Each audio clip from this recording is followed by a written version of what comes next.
इस शहर से जिसके लिए कहा जाता है मुस्कुराइए आप लखनऊ में है, तो मैं कहूंगी मेरे साथ जो जनता जनार्दन है वो मुस्कुराती रहे इस कार्यक्रम में शुरुआत से अंत तक।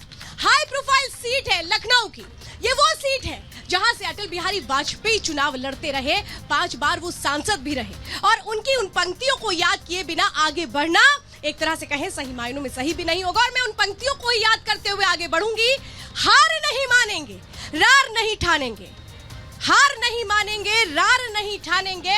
और इसी तरह से हार और जीत का वो जो सिलसिला है वो बनता और बिगड़ता रहा। और सबसे अहम बात कि इसी हार जीत को तय करते हुए राजनीति में अपनी एक अलग पहचान रखी, विपक्ष के साथ भी कैसे बेहतरीन तालमेल के साथ आगे बढ़ते रहे, वो एक खूबसूरत उदाहरण भी अटल बिहारी वाजपेयी पेश करते रहे।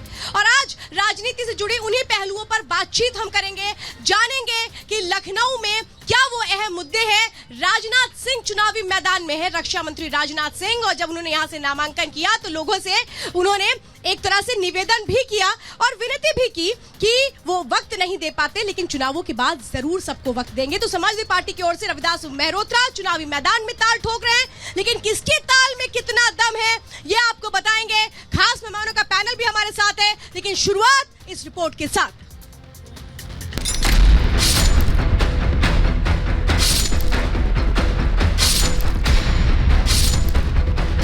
गोमती नदी के किनारे बसा नवाबों का ये शहर लखनऊ न सिर्फ प्रदेश की राजनीति का केंद्र रहा है, बल्कि एक समय में ये क्षेत्र देश की सबसे हाई प्रोफाइल संसदीय सीट हुआ करती थी।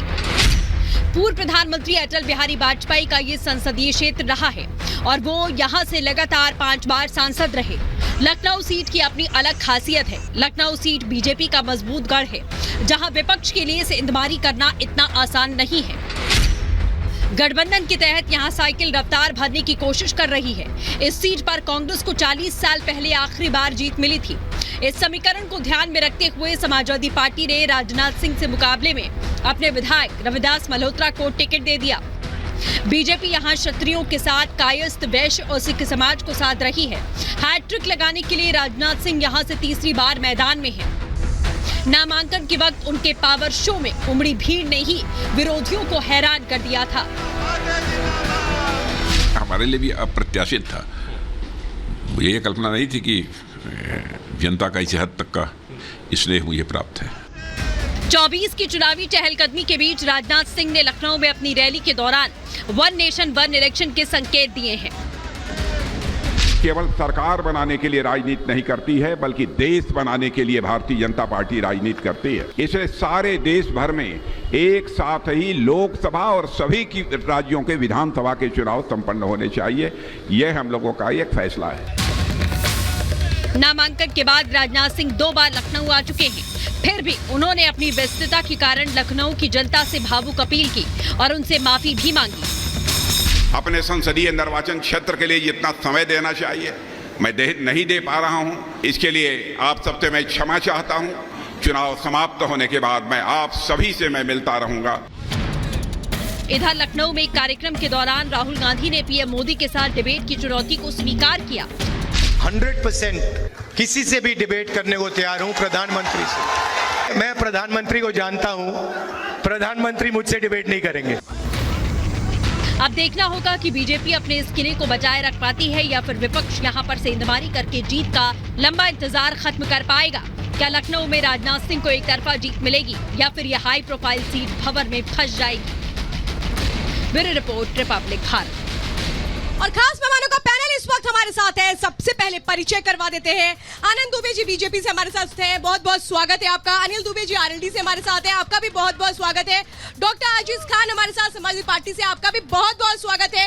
विनोद सिंह जी कांग्रेस से हमारे साथ हैं, आप सभी का बहुत बहुत स्वागत है। और मैं स्वागत और आभार यहाँ की जनता का भी करूंगी। और सबसे पहले शुरुआत यहाँ पे उन छात्राओं के साथ करूंगी जो अपने भविष्य को लेकर बहुत सारे सपने बुन रही है। क्या सपने आप बुन रही है और सरकार से क्या उम्मीदें रखती है? सरकार से ये उम्मीदें रखते हैं कि वो इंडियन जो अभी यंगस्टर्स हैं उनके लिए कुछ अच्छा करे, जिससे कि क्या अच्छा चाहती हैं? उनका भविष्य उज्जवल हो। अच्छा, भविष्य उज्जवल के लिए कदम उठाया आप? कि वो अच्छे से पढ़ लिख के आप और अच्छे से पढ़ना चाहती हैं। वर्ल्ड क्लास यूनिवर्सिटीज तो है हमारे यहाँ, IIT है हमारे यहाँ। आपका क्या मकसद है?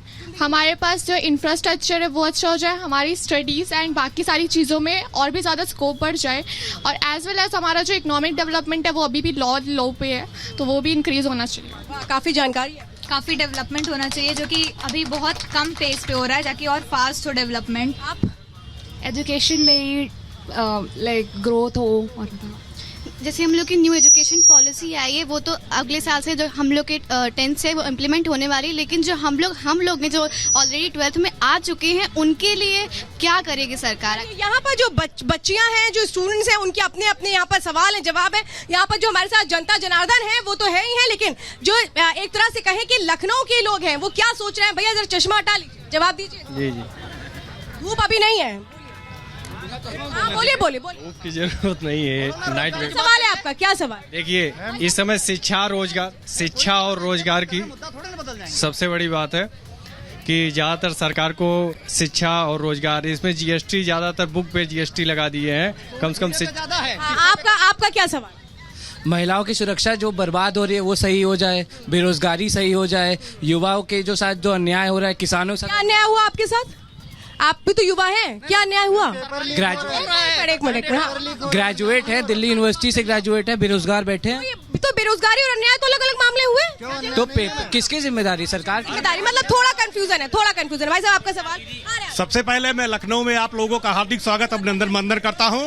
अब रही बात राजनाथ सिंह की, राजनाथ सिंह जी का एक बहुत लंबा राजनीतिक सफर रहा है। लखनऊ के जितने क्षेत्रवासी हैं, कहीं से भी हों, राजनाथ सिंह को पसंद करते हैं। यही कारण है यहाँ भारतीय जनता पार्टी की जीतती रही। अटल जी रहे, राजनाथ सिंह रहे, सभी के लोकप्रिय नेता हैं और शिक्षा जगत से जुड़े थे। मैं ये कहना चाहता हूँ भारतीय जनता पार्टी के प्रवक्ता से कि शिक्षा के क्षेत्र में आपने क्या अच्छी उपलब्धियां ला रहे हैं। चूंकि आज जो है इतनी महंगाई हो गई है, कोई विद्यालय मतलब जूनियर लेवल से शुरू किया जाता नहीं है। प्राइमरी के बाद 8वीं 10वीं, उसके बाद जीआईसी के बाद कोई कॉलेज नहीं। अगर बड़े बड़े कॉलेज हैं, नेताओं के हैं, सीएमएस है, एलपीएस है, मिलेनियम है, तो ये क्या होना चाहिए? लगती है प्राइवेट की बात आप कर रहे हैं, प्राइवेट की बात।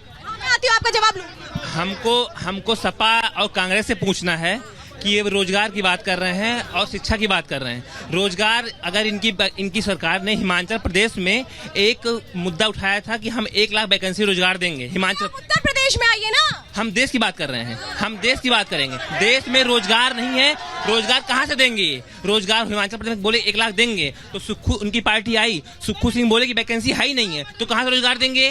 जो रोजगार है ही नहीं है तो। चलिए जरा मैं जाती हूँ। अनूप जी, एक सवाल पहले मैं आपसे ले लेती हूँ। देखिए, यहाँ पर जो बच्चियां हैं वो भी ये बात कह रही है, जो युवा है वो भी ये बात कह रहे हैं, और एक ही बात है उनके मन में कि आखिर शिक्षा को लेकर सरकार आगे क्या भविष्य तय करेगी, छात्राओं का महंगाई को कम करने के लिए क्या करेंगे?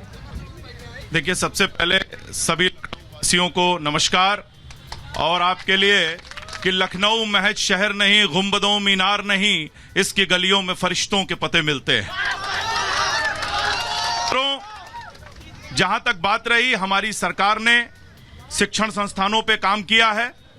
हमने देश में 7 नए आईआईटी, 7 नए आईआईएम, 15 नए एम्स, 16 नए आईआईटी, 390 नए विश्वविद्यालय और 300 से ज्यादा मेडिकल कॉलेज बनाए हैं। उत्तर प्रदेश के प्रत्येक जिले में मेडिकल कॉलेज देने का काम भारतीय जनता पार्टी की सरकार ने किया है, चाहे वो देवरिया हो, एटा हो, प्रतापगढ़ हो। आप उत्तर प्रदेश के किसी भी जिले में चले जाइए।